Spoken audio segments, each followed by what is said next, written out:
ассалому алайкум ленагони ҳамешагии телевизиони варзиш. Барномаи фат аст ки чун ҳамешагӣ дар ҳамин вақту соат манзури шумо мегардад. Дар барномаи имрӯза мо таваҷҷӯҳ мекунем ба натиҷаи бозиҳои даври 11-уми Лигаи Якум. дар Лигаи Якум бародарон Раҳматулло Фузайлов ва Ҳикмат Фузайлов фаъолият мекунанд. Ҳикмат Фузайлов тӯли 2 сол мешавад ки сармураббии Барқчӣ аст ва Раҳматулло Фузайлов дар миёнаи мавсим ба Равшани Зафаробод омад. Дар даври 11-ум бародарон Фузайловҳо бо ҳам вохӯрданд. таваҷҷӯҳ мекунем ба шарҳи бозии Барқчӣ ва Равшани Зафаробод.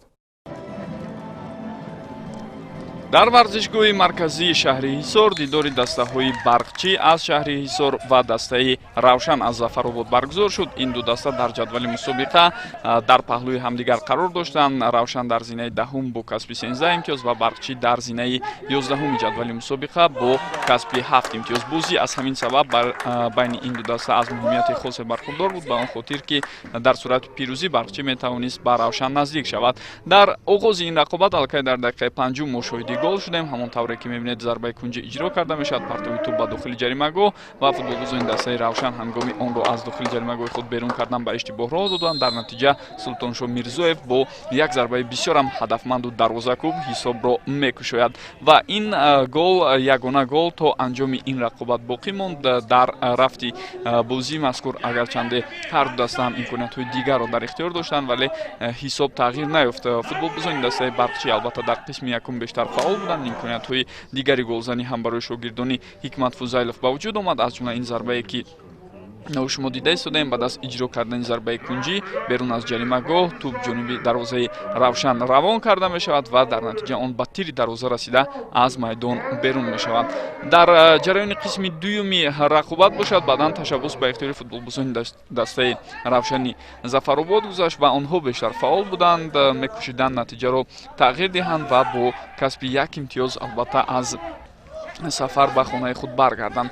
Равшан баъд аз омадани сармураббии нави худ натиҷаҳоро хеле хуб кард. дар ду бозӣ ғалаба ва як бозии дигарро мусовӣ карданд, аммо баъд аз он нокомиҳои даста шурӯъ шуд. аз ҷумла аз дастаи дигари Равшан аз шаҳри Кӯлоб онҳо дучори шикаст шуданд. дар даври гузашта ба бохт рӯбарӯ гардиданд шогирдони Раҳматулло Фузайлов ва дар ин давр аз дастаи Барқчӣ Ҳисор ки яке аз дастаҳои аутсайдери чемпионат аст, дар зинаи 11-ум яъне зинаи пеш аз охирин қарор дошт, онҳо боз дучори бохт шуданд.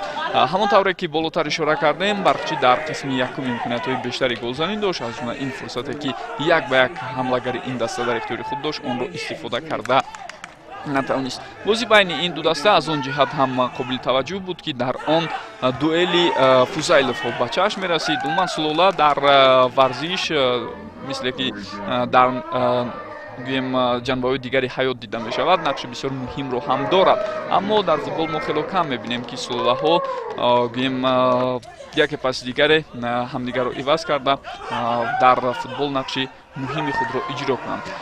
дар футболи кишвар агар рӯ орем ба сулоҳаи футболбозон мисли Ҷалиловҳо, Рустамовҳо ва Фузайловҳо албатта ном насаби онҳоро метавонем ба забон орем, ба он хотир ки маҳз онҳо нақши бисёр муҳим доштанд.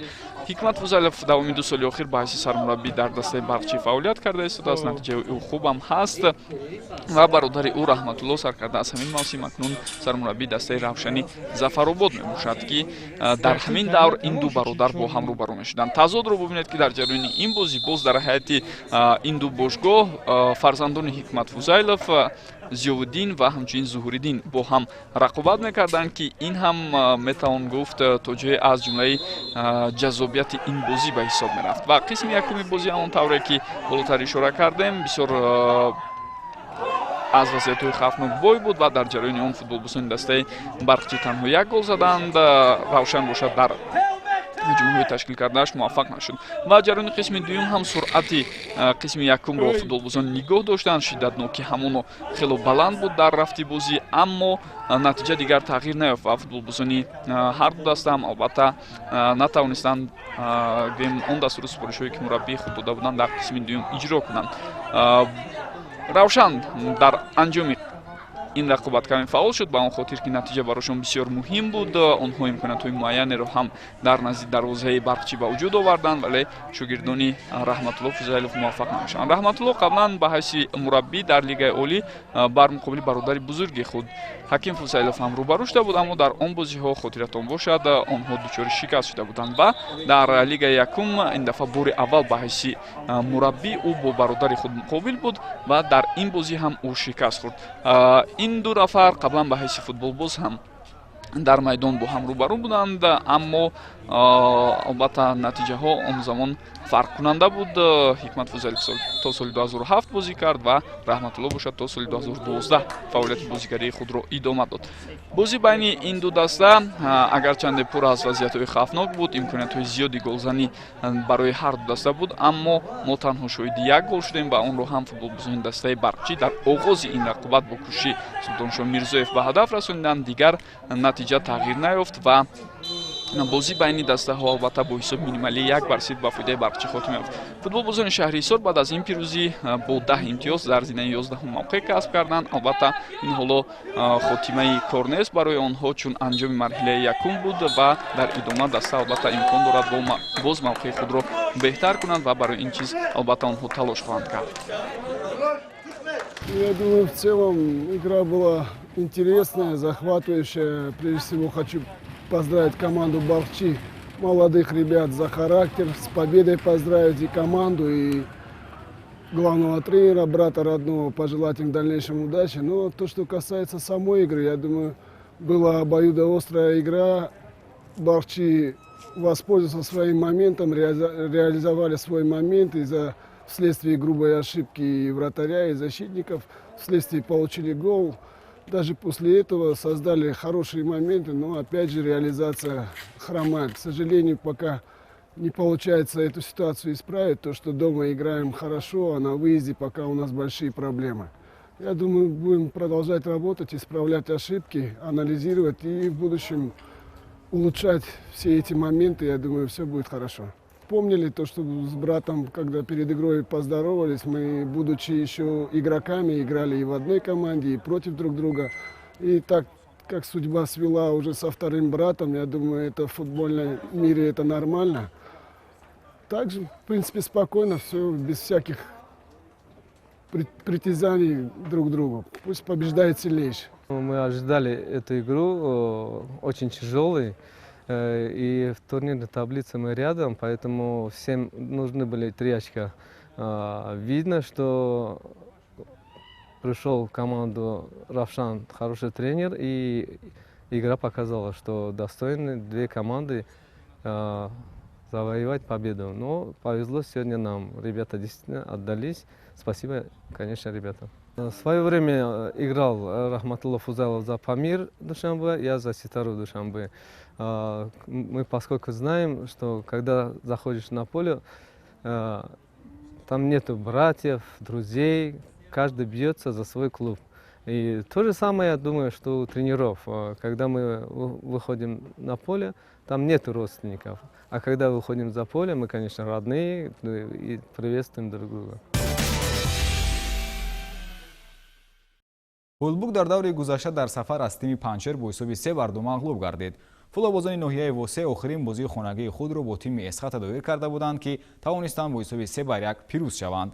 Эсхата таҳқиқкунандаи асосии Равшани клубро бозии мушкил бо ҳулбук мунтазир буд. Эсхата дар даври гузашта бо ҳисоби бузурги 6-3 сарои камаро ноком карда буд. ҳулбук дар сурати пирӯз гардидан аз Исфара пеш мегузашт. биёед бубинем ки бозии ҳулбук ва Эсхата бо кадом натиҷа хатм гардид.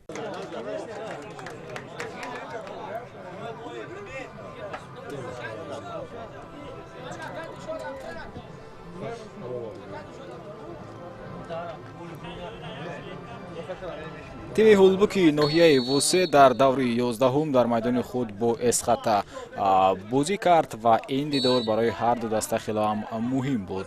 хуб, футболбозони ҳулбуки дар майдони худ бозӣ мекарданд, талош карданд ки соҳиби 3 имтиёз шаванд ва оғози бозӣ ба фоидаи футболбозони ҳулбук буд, зеро бозингарони ин даста ҳуҷум мекарданд ва Эсхата ки یکی از تعقیب کنندگان اساسی دسته روشن کلوب به حساب می رود. تلاش میکرد که 3 امتیاز از دست ندهد. اینجا ببینید چگونه ضربه زده می شود و توپ به تیر دروازه برمیخورد. امکانات خوبی گلزنی برای فلوبوزون اسخط به میان آمد، ولی ضربه کمی هم نوانیق زده شد. اگر توپ کمی هم پایانتر می رفت پس دروازه‌بان هولبوک دیگر دروازه‌اش رو از گل امین نگاه داشته نمیتوانست. نیمه اولی بازی با حساب 0-0 ختم گردید، گرچه که تلاش و کوشش دست زیاد بود ولی در نیمه یکم گل زده نشد و قسمت دوم نیز خیلی جالب بود دیدنی پاسی سر شد.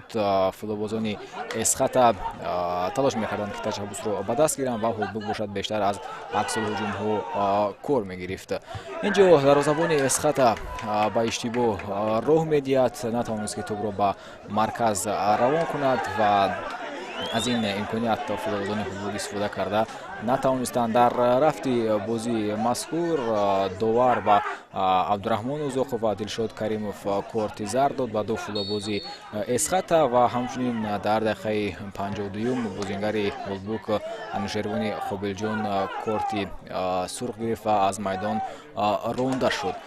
دروازه‌بان هولبوک در حال هجومی دستش را آغاز میکند. بیشتر توسط کنارها هجوم میکرد تیم هولبوک و اسخط باشد کوشش میکرد که توپ رو بیشتر اداره کند و آن پرتافتهایی که به داخل جریمه‌گاه انجام داده میشدند برای حمایتگران هولبوک مشکلی به میان نمی‌آمد تا اینکه آن حالت رو برطرف نمایند و اینجا قاعده بازی ویران کرده می شود و داور کارت زرد می‌دهد در مرکز میدان و فلوبوزی اسخط عبدالرحمن اوزاقوف. عموما اگر دسته هولبوک پیروزی به دست می‌آورد پس این تیم صاحب 19 امتیاز میشد و اگر اسخط پیروز می‌گردید پس دسته به تیم روشن کلوب نزدیک هم می‌گردید و هولبوک این حال در زینه پنجم جدول قرار دارد. فلوبوزان این دسته برای با پیشرفت‌های جدول لیگ یکم نزدیک شدن تلاش کرده ایستادند ولی در چنین بازی‌ها امتیاز از دست دادن و دسته هولبوک امکان نمی‌دارد تا اینکه به سگانه نزدیک گردد و این حال بیشتر از هولبوک تیم‌های پنشیر و اسفره قرار دارند. عکس الهجوم اسخط را می‌بینیم پس به مرکز میدان ولی اینجا از موقع خیلی هم خوب گل زدن نمی‌تواند حمله‌گر اسخط. بار دیگر ببینید چگونه پاس بود از کنار راست میدان. دو فلوبوزی اسخط توسط کنار به هجوم می‌گذاشتند، یکی در مرکز قرار داشت و تنها ضربه راست لازم بود در این حالت ولی ضربه راست زده نشد و این امکانات خوبی گلزنی فلوبوزان اسخط از دست دادند.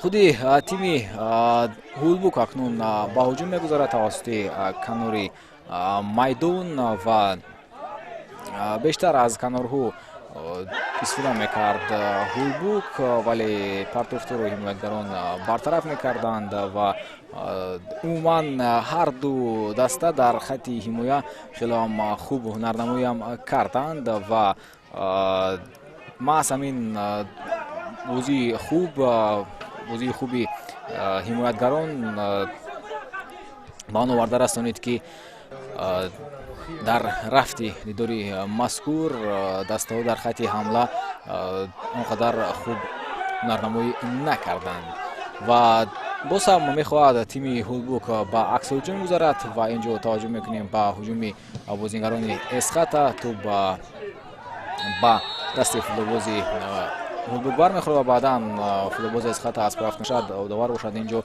پنالتی تعیین میکند و از پنالتی ببینید که اینجا فلوبوزان اسخط نمیتوانند که از این پنالتی گل زنند و همینطور بازی با حساب 0-0 به انجام میرسد.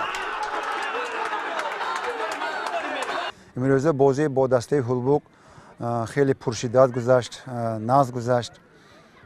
خیلی که میگن حالت‌های همیشه بود که خیلی بردن ما ممکن بود نشد.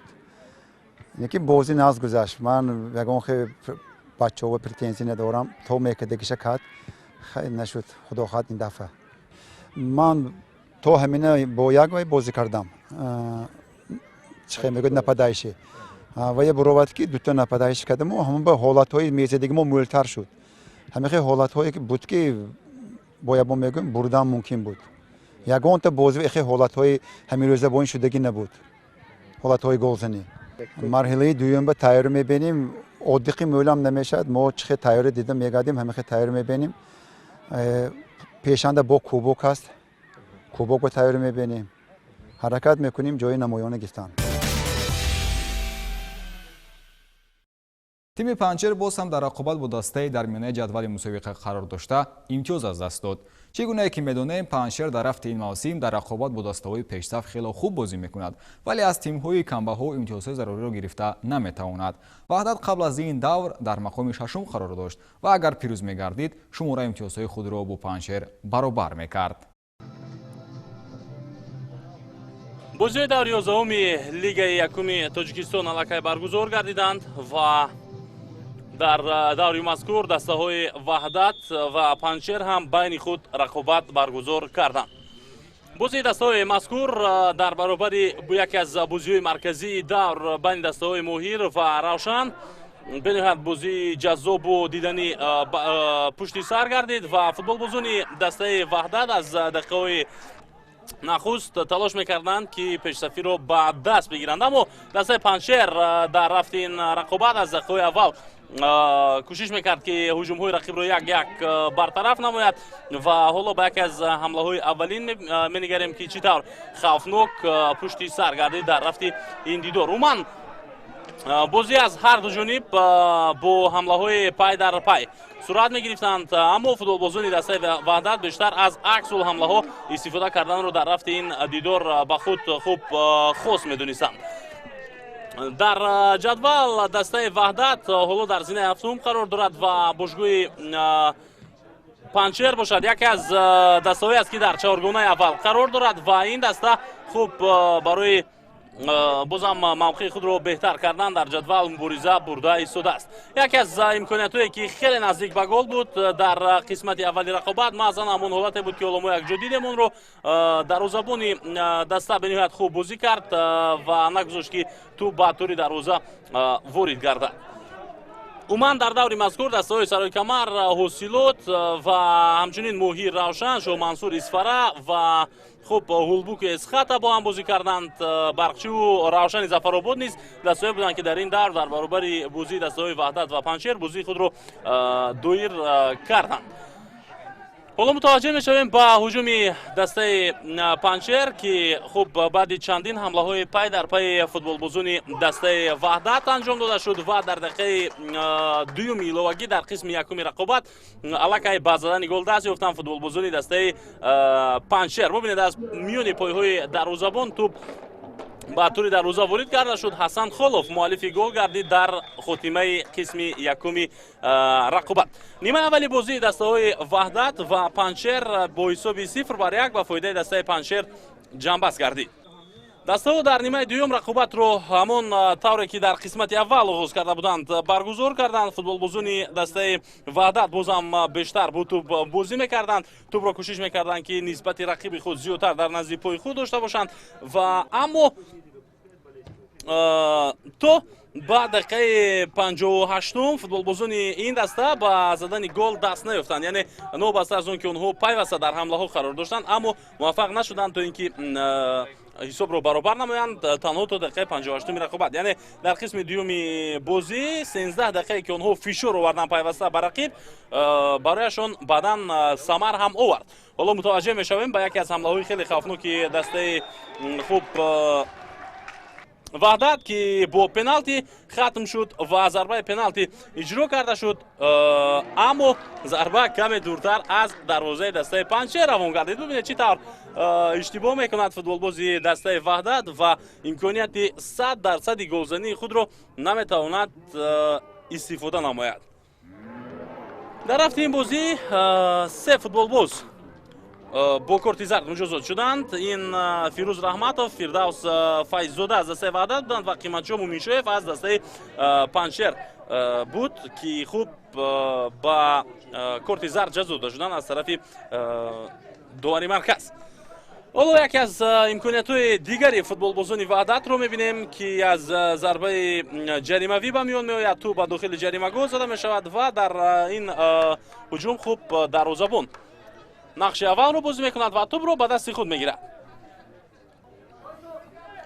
умуман баъди ҳар як ҳамлае ки футболбозони дастаи Ваҳдат анҷом медоданд, як қоидавайронкунии дигар аз ҷониби бозигарони дастаи хуб Панҷшер анҷом дода мешуд ва дар дақиқаи 58 буд ки як зарбаи зебо бо сар аз тарафи футболбози Ваҳдат зада шуд ва тӯб ба дарвозабони дастаи Панҷшер бархӯрд ба Шоҳин Ҷалилов ва ба тури дарвозаи дастаи худ ворид гардид. Гол ба номи дарвозабон навишта шуд. ҳисоби ниҳоии бозӣ 1-1 шуд байни дастаҳои Ваҳдат ва Панҷшер. пас аз ин рақобат дастаи Ваҳдат дар зинаи ҳафтум бо 15 хол боқӣ монд ва бошгоҳи Панҷшер бошад дар зинаи чаҳорум бо 18 имтиёз қарор дорад ва ин даста шумора имтиёзҳояш баробар аст бо дастаи Исфараи Исфара ки ин даста ҳам 18 хол дорад баъди даври 11-уми рақобатҳои Лигаи Якуми Тоҷикистон. рафти бозӣ баробар буд, ине ки моментҳои голзанӣ аз мо бисёртар буд. дар дақиқаҳои охирон бачаҳо ду момент аз истифода бурда натонистанд. гуфта метавонем ки ду холро мо аз даст додем. зиёда аз 10 рӯз шид ки дар команда беғарз аз ман дар руководство ҳеҷ кас намондагӣ. вазъияти молиявии команда ҷудо вазби 3 рӯзи охир бачаҳо ба тамрин кардагианд ва бозӣ баромадагианд. тамом сабаби асосӣ ба хараҷоти молиявии команда надорад. рафти бозӣ хуб буд, бозӣ дасти мо буд. хай ҳисоби моментое ки бисёр буд, моментҳоро назадан бачаҳо. ҳамин ҳисоб бозӣ мусовӣ шид 1-1. яъни бозӣ мо қаноатманд нестем. ҳаракат мекунем ки дар бозиҳои оянда пирӯзиро ба даст орем. қаҳрамони нимаи аввали мавсим Равшани Кулоб бозии охирини худро дар сафар бо Моҳири Ноҳияи Ёвон баргузор кард. Равшани Кулоб нимаи аввали мавсимро хеле устувор паси сар карда танҳо як маротиба имтиёз аз даст дод. ягона бохти Равшан дар сафар аз Панҷшер буд. Моҳир бошад дар қисмати дуюми ҷадвал буда охирин ғалабаи худро даста дар даври ҳафтум ба даст овардааст. тӯли 3 бозӣ пайҳам мешавад ки Моҳир соҳиби имтиёз гардида наметавонад. биёед таваҷҷӯҳ мекунем ба шарҳи бозии Моҳир ва Равшани Кулоб. дар даври ҷанбастии марҳилаи якуми Лигаи Якуми Чемпионати Тоҷикистон дастаи Моҳири Ноҳияи Ёвон дар варзишгоҳи хонагии худ Равшани Кулобро пазируфт. аз ибтидои рақобат садрнишини ҷадвал Равшани Кулоб меҳмонони ин рақобат фишоровариро ба дарвозаи Моҳири Ёвон оғоз карданд ва дар ибтидо лакай метавонистанд ки ҳисоби бозиро кушанд, аммо пас аз силсила зарбаҳо тӯб вориди дарвоза нагардид. ба ҳар сурат дар дақиқаи 18-ум гол ба самара расонида шуд. ба таври хело ҳам зебо аз зарбаи ҷаримавӣ Сафаралӣ Каримов тавонист ки голи аввалини ин дидорро ба самара расонад ва Насрулло Кабиров ба марказ ишора кард, яъне ки гол ба таври дуруст анҷом дода шуд. дарвозабони Моҳир дар ин вазъият натавонист ки ин зарбаро баргардонад. дар идомаи рақобат ҳам боз як вазъияти стандарти ин дафъа муҳофизатгари марказии даста футболбози таҷрибадор Ҳасан Рустамов зарбаро иҷро мекард ва дар дақиқаи 27 ҳисоб аллакай 0-2 мешавад. дар ибтидо бубинед ки ду зарба аз вазъиятҳои стандартӣ ва ҳарду ҳам ба гол табдил ёфтанд. ҳисоби 0-2 ҳам дастаи Равшанро қаноат намекард. ин даста дар даврҳои қаблӣ чун мо одат кардаем шумораи зиёди голҳоро ба самар мерасонад ва пас аз баргузор кардани 10 давр дастаи Равшан дар садри ҷадвал қарор дорад бо касби 27 имтиёз ва пас аз голи дуюм Амирҷони Фаррухзод аз канори рости майдон гузариш анҷом медиҳад. қоидаи бозидию вайрон карда шуд.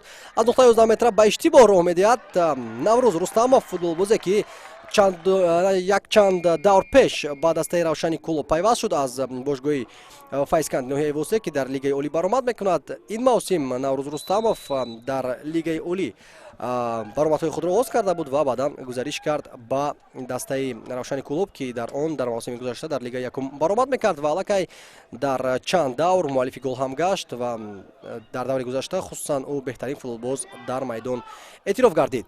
Дар даври гузашта дастаи Муҳир ба таври ҳангомавӣ бо ҳисоби бузург мағлуб гардид. Ин даста бо ҳисоби 5-0 дар сафар аз дасти ҳосилот шикаст хӯрд.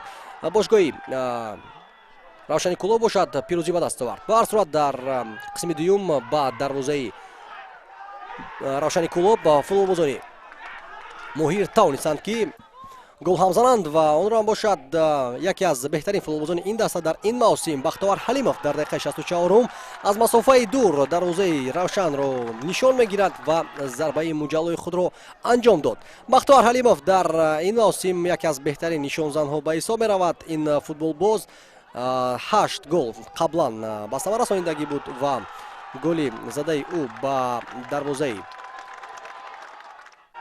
Равшан дар ин дидор нуҳумин ба ҳисоб мерафт. яъне ки Бахтовар Ҳалимов дар ин мавсим маҳорати воло нишон дода истодааст. дар дақиқаи 75 бошад Умедҷон Бадалов ба осонӣ тӯбро ба дарвозаи холии Муҳир ворид месозад. ҳисоб 1-0 мешавад ва дар қисми дуюм ҳам Равшани Кулоб пешораварии худро бештару бештар мекард ва чун натиҷа ҳисоб дар идома калонтар шуд. метавон қайд кард ки бо қадамҳои устувор Равшан ба самти Лигаи Олӣ ҳаракат карда истодааст. ин даста то ба даври ҷамъбастии мусобиқа ҳамагӣ 1 маротиба шикаст хӯрду халос. он ҳам бошад дар бозии зидди Панчер он бохбақай гирифта шуд ва дар дақиқаи 90 яъне ки дар фарҷоми рақобат Зокир Абдулхайров ки дар ин рақобат бозии хелом ҷолибро нишон медод тавонист ки муаллифи гол гардад. шояд ки ҳамагон хаёл карданд ки ин ҷамъбастикор аст, аммо на. дар дақиқаи 92 яъне ки дар вақти иловагии ин рақобат ба таври хелом зебо тӯб равон карда мешавад ҷониби дарвозаи Муҳир. дарвозабон мавқеиятро аз даст медиҳад ва Манучер Хидиров муҳофизатгари Муҳир кӯшиш кард ки бо даст ин тӯбро баргардонад, ҳолон ки ӯ дарвозабон нест, муҳофизатгар аст.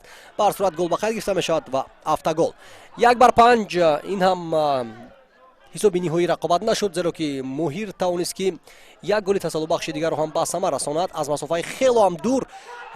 бозингари даста Шаҳбоз Сафаров дар дақиқаи 94 голи дуюми дастаи худро ба самар мерасонад ва голи ин футболбоз ниҳоӣ буд дар ин рақобат. бо ҳисоби 2-5 дастаи Равшани Кулоб тавонист ки пирӯзиро ба даст биёрад ва бар замин Лигаи футболи Тоҷикистон дар моҳи август беҳтаринҳои Лигаи Якумро муайян кард. беҳтарин футболбоз бозингари Эсхата Мубинҷон Муминов шуд ки дар моҳи август 7 гол ба самар расонид ва беҳтарин сармураббӣ бошад Ниёзалӣ Бобохонов ки сармураббии дастаи Эсхата аст ва ин даста таъқибкунандаи асосии бошгоҳи Равшани Кулоб ба ҳисоб меравад.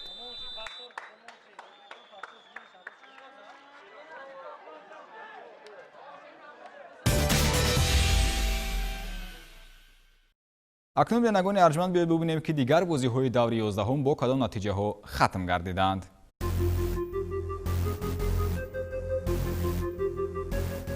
бозиҳои даври 13 Лигаи Якуми мамлакат рӯзҳои 5 ва 6 сентябр баргузор мешаванд.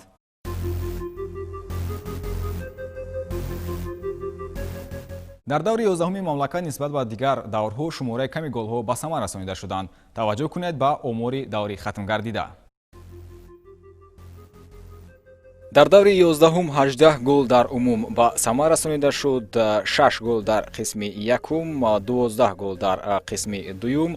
мизбонон ба задани 6 гол даст ёфтанд, футболбозони меҳмон бошад 12 гол заданд, доварон 19 корти зард нишон доданд, 2 футболбоз аз майдон ронда шуд. ин Анушервони Қобилҷон, бозингари Ҳулбук ва ҳамчунин Иброҳим Муҳтоҷзода аз Сарои Камар, дарвозаи Сарои Камар ва ҳосилот. як бозӣ бо пирӯзии мизбонон хатм гардид, 3 бозӣ бошад бо пирӯзии меҳмонон ва 2 бозӣ бо натиҷаи мусовӣ ба анҷом расид.